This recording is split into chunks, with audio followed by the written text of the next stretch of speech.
Je dirais qu'il y a 40% de petits buveurs, mais un petit buveur un samedi soir peut devenir un moyen buveur.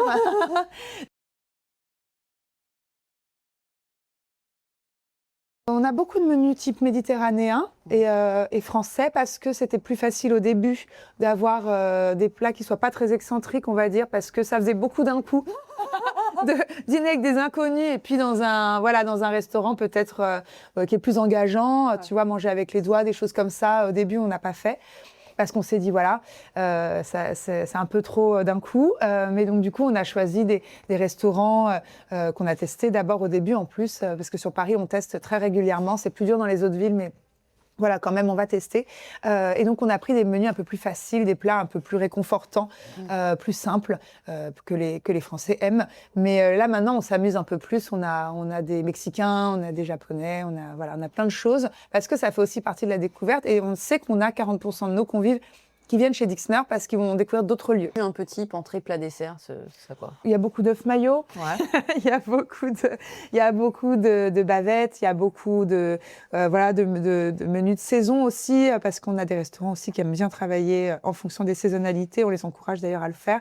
Donc on a des cartes plutôt tradies, mais toujours avec beaucoup d'amour dedans. Donc même si on va manger dans un restaurant peut-être 2 fois qui est le même, la carte aura évolué et on peut choisir en plus plein de choses parce que nous, le menu, on le prédéfinit en amont, donc ils ont le choix dans plein de plats quand même différents. Mais oui, c'est vrai qu'on reste quand même sur des plats en sauce. On est en France, hein. Et d'ailleurs, on juge un cuisinier sur la qualité de sa sauce. Je confirme. Quelle est la part de gens qui boivent de l'alcool versus sans alcool? Très bonne question. C'est vrai que nous, on sait si c'est des petits buveurs ou des grands buveurs. Par exemple, en termes de gros et petits buveurs. Je dirais qu'il y a 40% de petits buveurs, mais un petit buveur un samedi soir peut devenir un moyen buveur. Non, mais c'est vrai que nous, on inclut l'alcool dans nos formules, mais on inclut évidemment les softs. Et parce que déjà, la présence de l'ambassadeur aussi nous aide aussi au moment de l'alcool, parce que c'est vrai que c'est engageant. On ne sait pas, un petit verre, un petit coup dans le nez, une journée un peu harassante. Tiens, pas le moral, j'ai bu un apéro avant finalement. Mais ça, on n'a pas. On a eu une fois un cas comme ça d'une personne qui était très timide et qui du coup avait un peu picolé avant, mais du coup qui était juste plus détendue que les autres, on va dire. Mais voilà, on en a pris soin et puis moi, je l'ai raccompagné à un taxi rapidement, mais sûrement. L'alcool qui est compris, on fait attention. On sait que voilà, en fonction des gens, personne ne peut le tenir forcément. Donc heureusement, on mange quand même aussi en même temps. Mais voilà, les petits buveurs sont présents, mais parfois peuvent se lâcher un petit peu plus. Et en même temps, on entend le fait qu'on n'ait pas forcément envie de boire de l'alcool à table. Il y a l'apéritif qui peut être du champagne, un vin pétillant, un cocktail, en fonction des lieux. Et puis il y a aussi la version mocktail qui est proposée. Et puis à table, oui, il y a le vin qui est compris. Alors rouge, blanc, rosé, ça dépend des saisons et des envies. La consommation de vin ne fait que baisser en France. Je crois qu'il y a toujours beaucoup de communication au profit d'alcool un peu plus fort, alors que c'est pour ça que le côté santé est un peu hypocrite, parce que vaut mieux boire un verre de vin en toute modération. L'alcool avec modération, faut le dire, mais vaut mieux boire un verre de vin que un shot.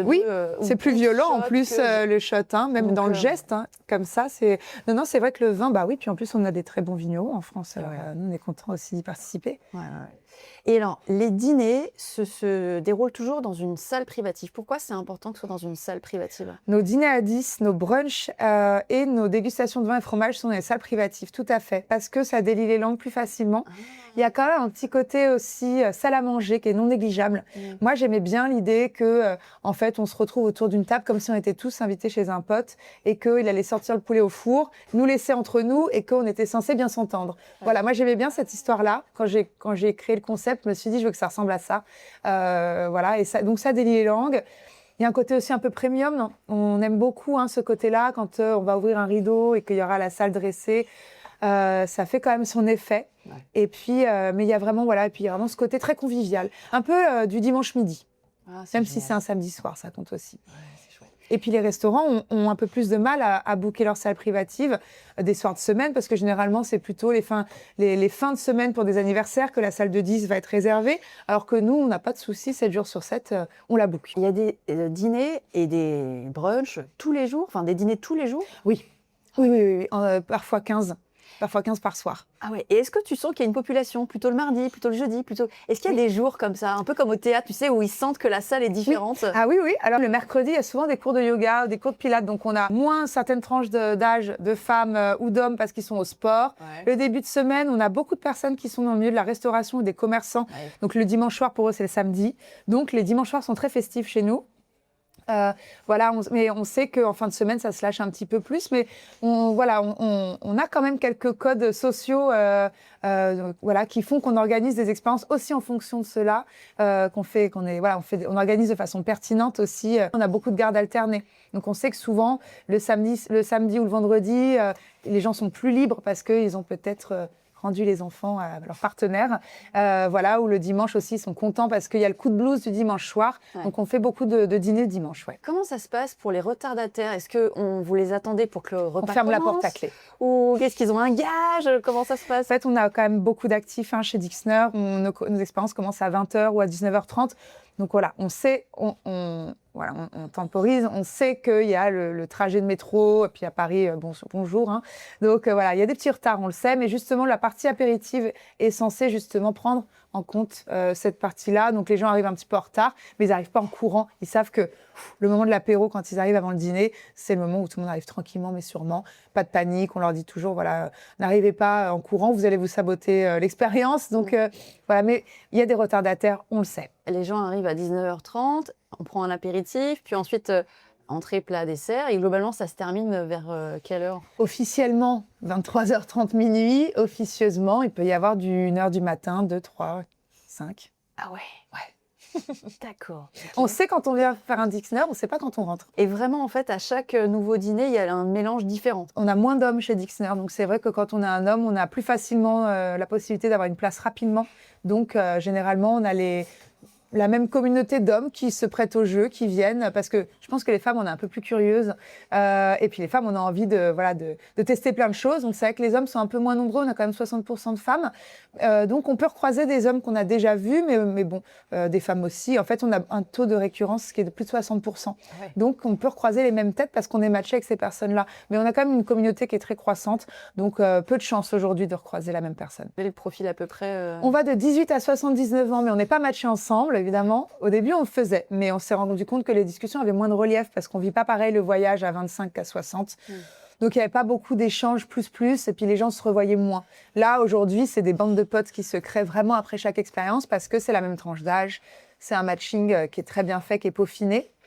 On a plus de 60% de convives qui reviennent dans le même mois de leur première expérience.